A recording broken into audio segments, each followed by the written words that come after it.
ज़कात foundation of India की तरफ से आज हमने वार्ड रचना पे ऑब्जेक्शंस लिए हैं। बहुत सारे 4-5 वार्डों में इन्होंने ऐसी धांधली की है कि इनके ही उम्मीदवार चुनकर आए जो बड़ी पार्टी पक्ष के लोग हैं वो वार्ड रचना बनाते हैं और अपने हिसाब से उन्होंने अपने उम्मीदवार चुन के लाने के लिए वो काम करते हैं। तो ज़कात फाउंडेशन ऑफ इंडिया दिल्ली से वसीम सागर साहब आए थे, ज़कात फाउंडेशन ऑफ इंडिया के डायरेक्टर।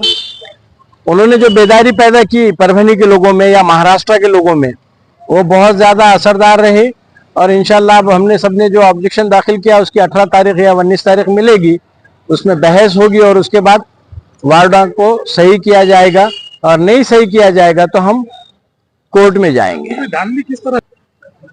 2-2 किलोमीटर से ज्यादा बड़े वार्ड बना दिए गए हैं। बहुत सारा एक फेरोज की खदान मराठवाड़ा स्कूल का एक गैप है, वो गैप को छलांग लगा के इन्होंने वार्ड बना दिया। हाईवे या रेलवे पटरी नदी नाला ये क्रॉस नहीं कर सकते।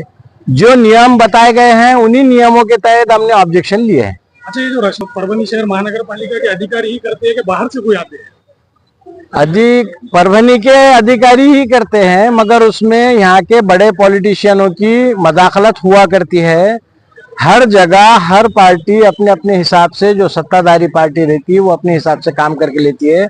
अब ये बोलेंगे कि हमने ये गए बारी का ही नक्शा रखा, तो गए बारी में जो वो सत्ता में थे उन्हीं लोगों ने नक्शा बनाया हुआ है, उनके उम्मीदवार कैसे चुन के आ सकते ज्यादा से ज्यादा। और एक बात, ये जो 3, 2, 4 का जो पैनल है हमने हाई कोर्ट में उसमें भी पिटीशन डाली हुई है। इंशाल्लाह उसका भी एक 8-15 दिन में रिजल्ट आएगा। इसमें 4 उम्मीदवार 3 उम्मीदवार में ये बड़े बड़े पैसे वाले 15-15, 20-20 लाख रुपए मिलाते और चुन के आ जाते। गरीब काम करने वाला जो सोशल वर्कर रहता वो चुनकर ही नहीं आता। तो ऐसे बहुत सारी चीजों पे, मुद्दों पे जन जागृति का काम, बेदारी का काम वसीम सागर साहब ने किया है। परभनी में, औरंगाबाद में, नांदेड़ में, पूरे महाराष्ट्र भर की उन्होंने जूम पर मीटिंग भी ली। 200 से ज्यादा लोग वो जूम की मीटिंग में थे, तो पूरे महाराष्ट्र को उठा के बिठाया है उन्होंने।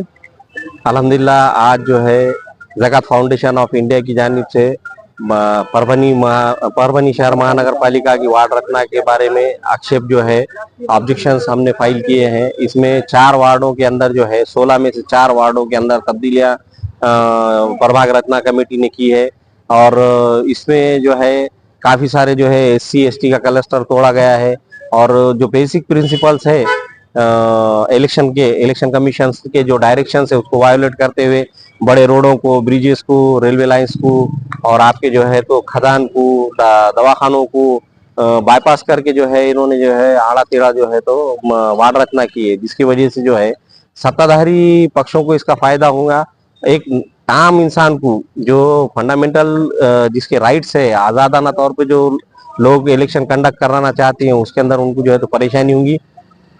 पूरे हिंदुस्तान के अंदर जो है सिर्फ गुजरात और महाराष्ट्र एक ऐसा स्टेट है जिसके अंदर 4-4 कारपोरेटर्स की या 4-4 जो है तो नगर सेवकों की जो है नियुक्ति की जाती है एक प्रभाग से, जबकि ऑल ओवर इंडिया में सिर्फ जो है तो सिंगल वार्ड की जो है तो कल्पना है। और इसके बारे में हमने जो है ज़कात फाउंडेशन ऑफ इंडिया की जानिब से हाई कोर्ट औरंगाबाद बेंच में भी एक पिटीशन लगाई है। उसकी 19 तारीख है, इंशाल्लाह उसके ऊपर सुनवाई होंगी और उस पर फैसला आते ही जो है तो ये तमाम जो है 4 वार्ड 4 मेंबर 5 मेंबर के जो वार्ड है वो इंशाल्लाह सिंगल में तब्दील हो जाएंगे। ये अदर स्टेट के अंदर जो तो सिंगल जो तो पैनल रहता है, जी। तो फिर यहाँ 4 का पैनल क्यों बन? ये सत्ताधारी पक्ष जो है अपने जो ठराविक लोग हैं उनको चुनाव में निर्वाचित करके जो है सत्ता के लिए ये लोग ये ऐसे काम करते हैं और उनके डायरेक्शन पे निवडणूक आयोग जो है तो ये सब काम कर रहा है। अभी उन्होंने जो है ये एक्ट के अंदर भी तरमीम की, इसकी वार्ड रचना वगैरह जो है तो स्टेट गवर्नमेंट और स्टेट गवर्नमेंट की एम्प्लॉय खुद जो है तो करेंगे।